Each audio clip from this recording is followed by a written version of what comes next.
Jamais sans la grâce, une dévotion matinale proposée par l'Église évangélique de la grâce en collaboration avec l'Institut théologique de Cotonou.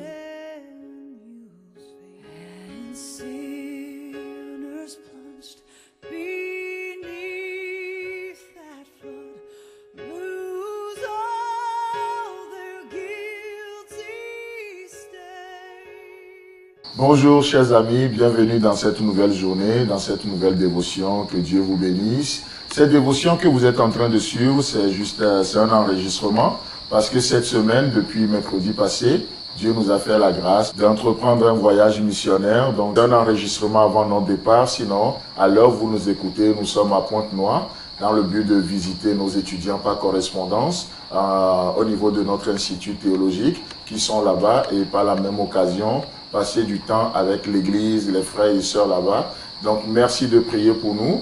Je vais rentrer par la grâce de Dieu la semaine prochaine et continuer en même temps sur Ouagadougou, au Burkina Faso, pour une conférence. Et nous avons besoin de vos prières. Que Dieu vous bénisse parce que vous êtes partenaires avec nous dans cette œuvre. Père, merci de bénir cette dévotion de ce matin.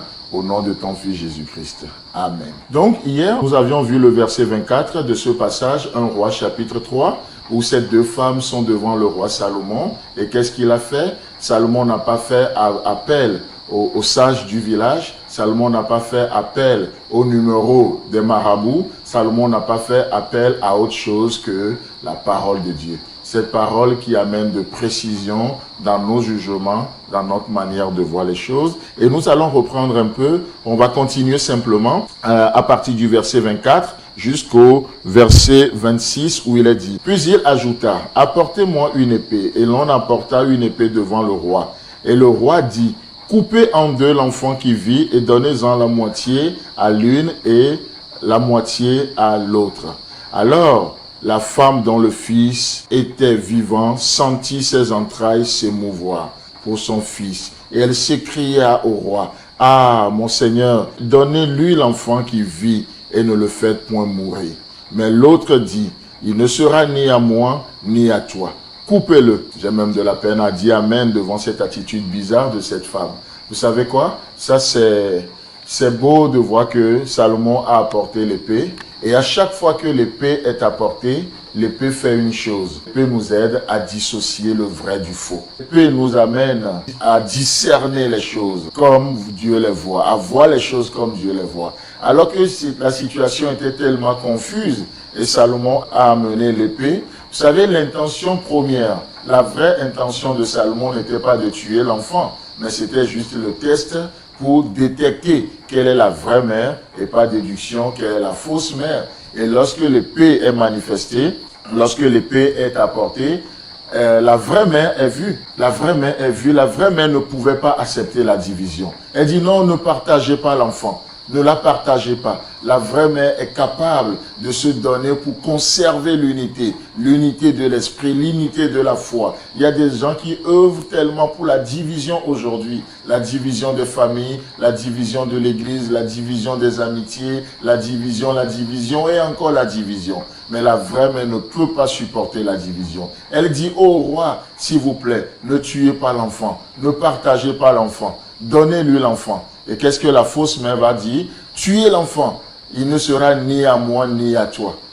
Oh, quel cœur méchant ça, quel cœur méchant. C'est la méchanceté de promouvoir la division. C'est la méchanceté de ne pas travailler à l'unité de la famille, à l'unité dans le corps de Christ, à l'unité dans nos services, l'unité partout. L'unité partout. La vraie mère ne peut pas supporter la division. Mais la fausse mère, non seulement elle voulait qu'il y ait eu la division, mais la fausse mère veut que l'épée soit mal utilisée. Le but de Salomon n'est pas de tuer l'enfant. Le but de Salomon, c'est d'avoir un discernement. Mais la fausse mère va dire, utilisez mal l'épée pour tuer l'enfant. Combien de prophètes, combien d'hommes de Dieu enguillomés ont ou fonctionnent aujourd'hui dans l'esprit de cette fausse mère? Des gens qui utilisent la parole de Dieu pour condamner les gens. Alors que la Bible nous dit plus de condamnation pour ceux qui sont en Christ. Les gens qui utilisent la parole qui est l'épée de l'esprit pour accuser les gens. Les gens qui utilisent injustement la parole de Dieu. Mais non, ça c'est l'esprit de la fausse mère. La fausse mère qui veut que la parole soit mal utilisée, que la parole soit mal interprétée. Et elle fait tout. Elle refuse aux gens d'aller s'instruire, d'aller prendre des cours bibliques et utiliser mal la parole de Dieu. Ce qui importe pour eux, c'est quoi? L'enfant ne sera ni à moi ni à toi. Ça, c'est l'esprit du diable. Moi, je ne pouvais plus aller au ciel, au paradis, alors le paradis ne sera ni à moi ni à vous. Et du coup, il élève des faux prédicateurs. Il élève des gens avec l'esprit de la fausse mère aujourd'hui.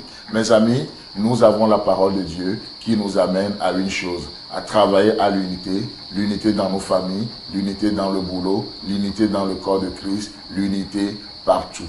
L'épée est utilisée correctement. Que Dieu vous bénisse et faisons bon usage de cette épée.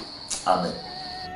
C'est tout le temps que nous avons. Si vous avez aimé cette dévotion, parlez-en à vos amis. Parlez-leur du message de la grâce et de ce qu'il fait dans vos vies. Pour un sujet de prière, une question ou plus d'informations, contactez-nous. Téléphone 64 88 35 87 ou 96 42 69 05 ou par WhatsApp au 94 75 80 20.